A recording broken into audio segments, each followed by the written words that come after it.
The Nintendo 64 was a revolutionary console by all accounts, ushering in a new era of low-poly 3D games. Even though game design experienced a huge shift in this period, Nintendo managed to nail sending their most popular franchises into the next generation. Among them, platformers like Mario, role-playing games like Zelda, and racing games like Mario Kart. Mario Kart became a staple of Nintendo's portfolio during this generation, with Mario Kart 64 sealing the deal for many gamers who loved hanging out on the couch together. Surprisingly, Nintendo made another racing game during this generation that at first glance looks very similar to Mario Kart 64. Diddy Kong Racing was a high-quality game, but a lot of people thought it was simply a reskinned version of Nintendo's original beloved kart racer, especially with only a 1-year gap between the releases. It's unfair to answer such a debate based on nostalgia alone, and it deserves a proper dive into the two games for us to conclude. So let's fire up those engines and stack up on some banana peels, because this is going to be a long ride. Before we can tell if Diddy Kong Racing is a reskin of Mario Kart 64, the obvious first step is taking a proper look at Mario Kart itself. The first Mario Kart game on the Super Nintendo was very successful, so it was a no-brainer that Nintendo 64 needed one too. But there was a massive technological gap between the two consoles, so Mario Kart 64 had to be bigger and better in every possible way. When the game finally came out in 1996, fans were delighted to see that Nintendo truly delivered. The game featured very attractive 3D graphics, 16 racing tracks, 4 battle stages, and multiple game modes for both single-player and multiplayer gameplay.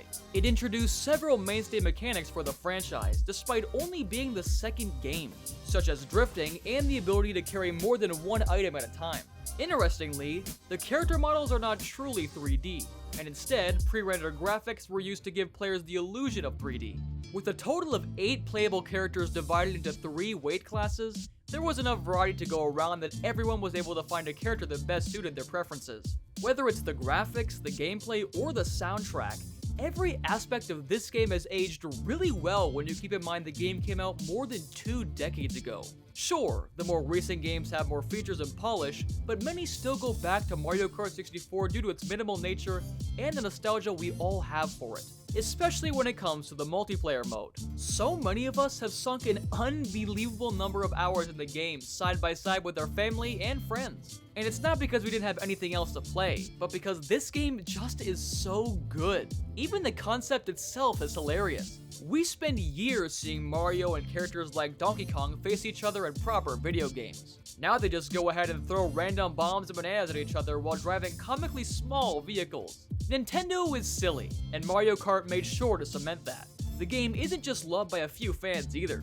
It did very well critically, and went on to sell nearly 10 million copies, which excludes subsequent ports over the years. So, when you look at how good and successful Mario Kart 64 is, there's no wonder that people tend to make comparisons or even call other games copies of it. Which brings us now to Diddy Kong Racing, a game that was also published by Nintendo and even features a character from the Donkey Kong franchise. And on top of that, it only came out a year after Mario Kart 64, which understandably made people think the game might just be the same thing but with new graphics slapped onto it. So, are the accusations correct? The only way to find out is to dig deep into Diddy Kong Racing as a game and see how similar it is to Mario Kart 64, besides just also being a kart racer.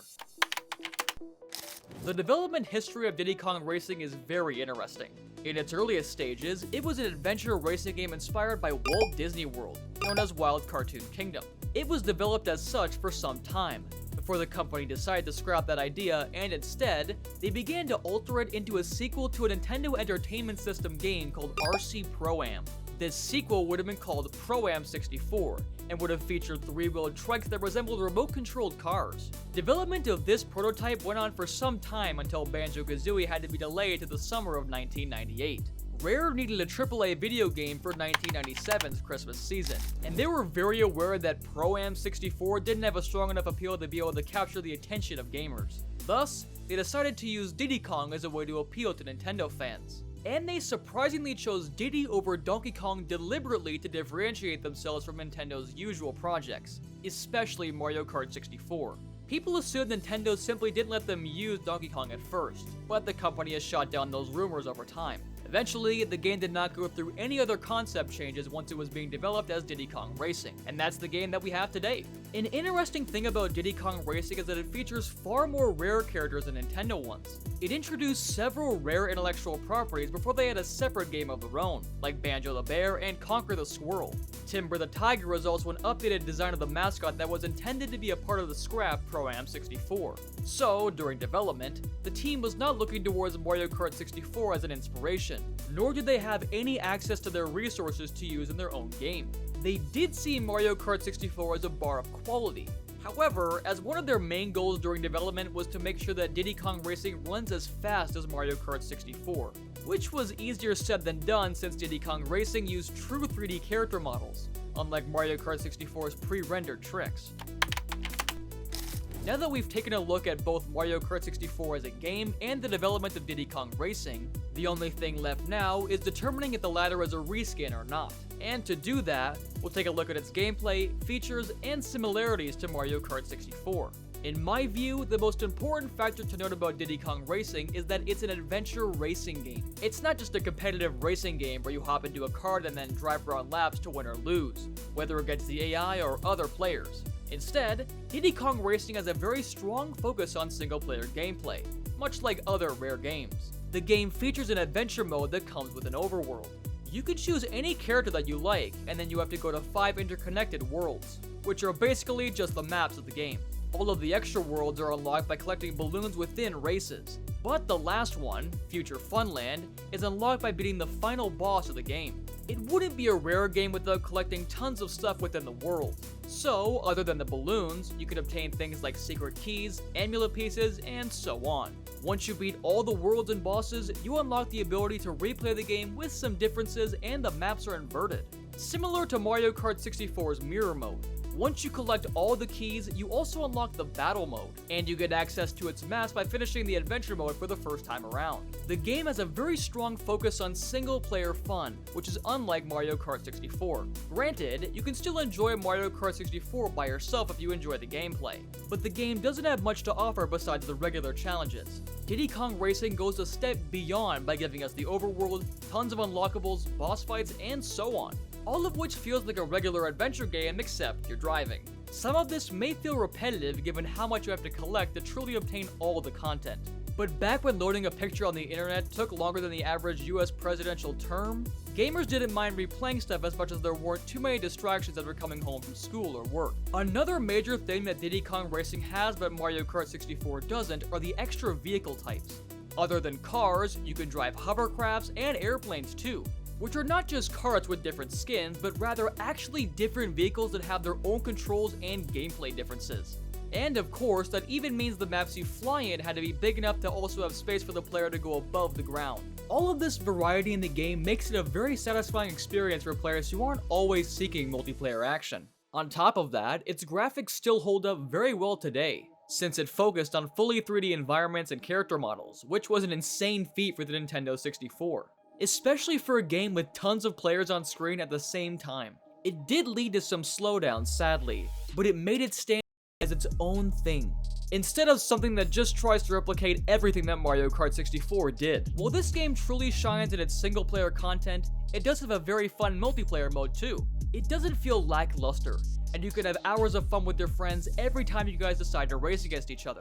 It's just that Mario Kart 64 feels more polished in this regard, and was clearly made with competitive gameplay in mind, whereas Diddy Kong Racing is an adventure game that also has a very entertaining multiplayer component attached to it. So with everything out of the way, is Diddy Kong Racing a reskin of Mario Kart 64? The answer is very clearly no.